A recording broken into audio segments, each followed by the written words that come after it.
At the beginning of the 19th century, when industry was becoming America's religion, Brooklyn was considered the hinterland of unreachable Manhattan, and Greenpoint, in turn, the hinterland of Brooklyn. For immigrants, it was one of the key gateways to America. For some, the beginning and the end of their journey.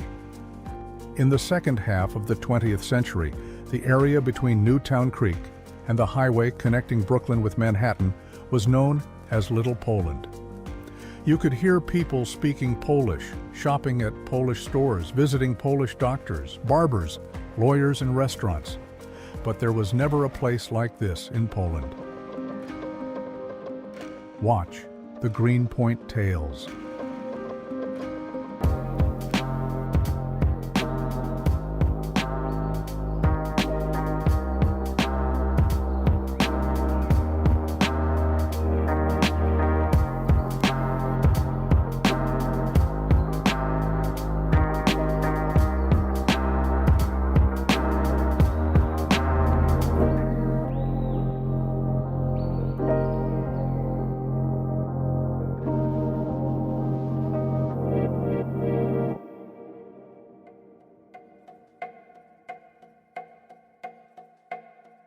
My name is Radek Kucharski. I came to the United States in 2003, June 26, 2003, to be exact. And the reason why I'm here, obviously, back in the days, there was this fashion to, it was very popular to immigrate. As you guys know, the 2000 plus immigration out of Poland was very, very popular. And I have an older brother who actually have studied here in New York. And thanks to that and all of his stories, I kind of wanted to come here and expect unexpected, so to speak. So the first year was nothing else but hashing out the basics of life. I mean, the basics to make sure I can earn enough money to pay for my accommodation and for food. And I'm not going to lie, this is the story which always kind of got stuck in the back of my mind, is that every time I would go to store, I would look at only $1 products. So I would buy bread for $1, and there was a ham for $1, and there was, if there was any type of spread on the bread, it cost about $1. I would buy it, and I never forget the moment when I walked by a pizza place, and those pizza for about $3 a slice. And I was like, how is that possible? This pizza is so expensive. If I can get 3 items worth $1 each, and it could last me much longer than this slice of pizza. And then I'm trying to communicate this to my mom. And at that moment, I'll never forget, my mom said, son, you can save on everything in your life, but you cannot save on your health.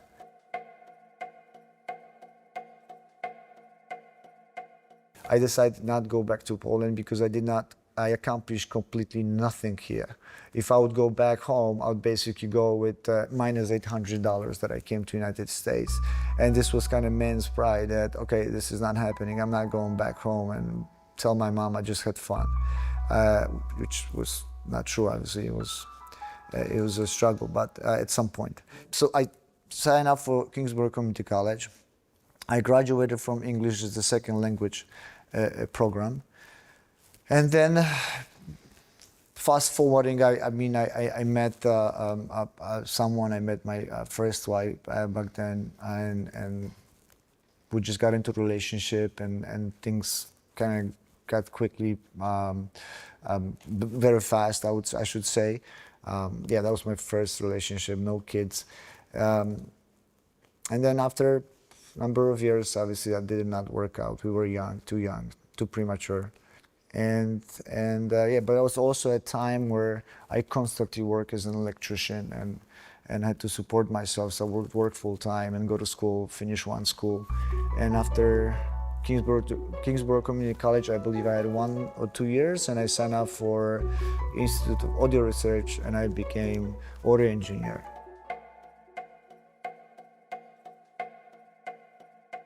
So the way I started my first business was that I would go to people who own other businesses, such as lighting stores, and I offer them my own services to install the light fixtures that they sell to people, with not knowing how this will all pan out. And this actually started working because one of the stores recommended me out of the blue. They said, listen, I know this guy, I cannot guarantee anything, but I have someone who can help you with installation.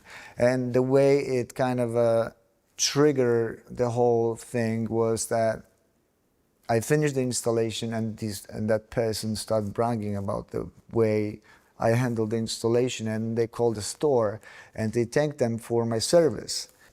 And I think the biggest breaking point was when the same business owner, Lars Dahlhaus, a great guy, invited me as a guest to those networking events here in New York. And this is the type of group when you basically stand they meet once a week, and they stand in front of, depending on from the size of the group, 50 or 60 or 100 people, and you have to give a speech about who you are and what do you do.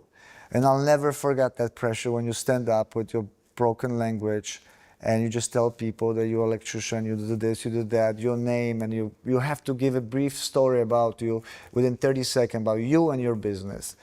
And people liked it. People liked that whole, slang, kind of a broken language, electrician, and all of those things. Like they felt, I feel like now I can tell, they kind of felt sorry for me, I believe,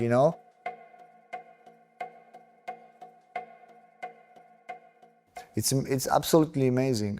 It's comparing to other countries like Austria and Germany. I don't think I never worked there, but my friends did, and I've never heard a story where they would tell me something similar about how they view back then. But I noticed that here in America, what people value is the hard work.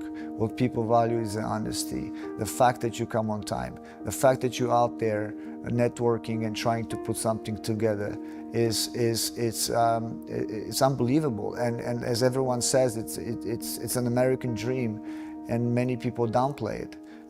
Well, I'm a living proof that it's not. You can live your American dream.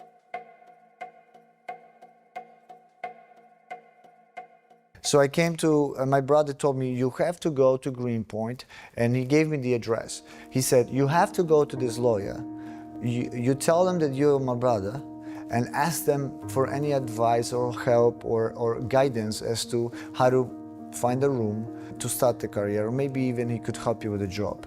Sure enough, lawyer is no longer there. So I started wandering around, and on the train station, the subway station, heading back to New Jersey, I bumped into those two girls that were standing next to me and laughing, and they started talking to me all of a sudden, and I was just this, lost guy. I was like, okay, so we start talking. And then the next day, one of them, she called, it's like, oh, my father has a room that you could rent it from. His friend is moving out, so you can take his place. So I said, sure, let me go and quickly see it. So the next 2 days later, I'm coming to New York, but obviously I had only $460 or $480 left at that point. And I was still missing 1 week pay because I already worked on a construction site once. And I'm going to look at the room, and I was like, at this point, it doesn't matter. I'll take anything. So I go to the lady, and the lady said, well, you have to give me a down payment. A deposit. So I said, well, I do not, travel with the cash because I don't have much cash. So if I lose this cash, I have nothing to live off of, right? So okay, you have to be here tomorrow by noon to leave me the deposit. Otherwise, I'm going to put it back out on the market. So I remember commuting back from Linden, New Jersey. And as I'm coming to Williamsburg, that's where the room was located, I'm walking into her apartment, and there was this another guy. His name is Andrew, great guy, great friend of mine, already putting the money on the table. I was like, what is happening here? We had this arrangement that if I will be here by noon, I said, yes, but it's 12:45. You're late, right? I said, okay, well, it's train system. So then he really wanted to get that room. I wanted to get the room at the same time, and the lady stands there by herself, like, oh, and the room was like $400 a month. I'm sorry. And then she goes like, you know what? If you guys wanted, two of you guys can take this room for $600 a month. And then Andrew looked at me. I looked at Andrew, and Andrew's like, okay. I said, okay, let's do it. The only good thing about it is that He was working overnight because he was in the restaurant business, and I was on construction site, so I would leave in the morning when he would come from work. So we basically we were in the same bed for no more than 2 hours a day. And weekends is a different story.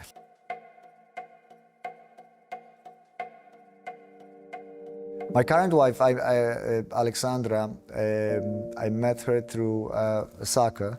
Her father is the president of Polonia New York Soccer Club, and who I actually have to say hi, Michael, because he helped me. He's one of the first people who helped me in America, and so now we have a beautiful family, 2 kids, and so we live on the next level right now.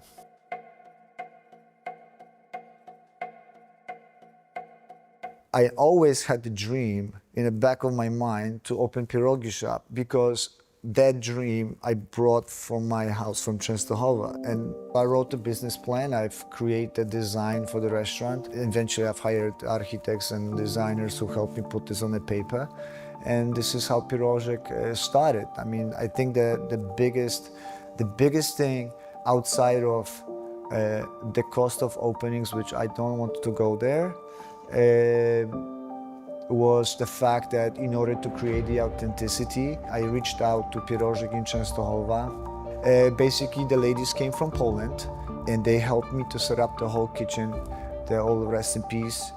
And I'll never forget going through various type of flours and sauerkraut, cabbage and sauerkraut, I'm sorry.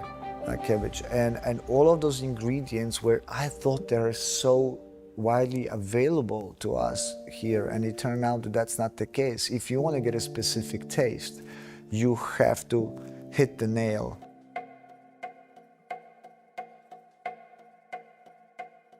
And then out of nowhere, I believe in 2020, I believe 20 or 21, this was the first time where big gourmet Michelin people showed up without telling us that they came, and they reward us with the recognition, which was phenomenal recognition after all of the energy that we put into this to this place, and it was just unbelievable. It was a chilling moment when someone comes and rewards you for doing something right in the scale of, one of 500 in America. This is big. But the biggest thing that I'm proud of is the fact that we have built some sort of institution. We've built something that people like to assimilate with. People like to take members of the family.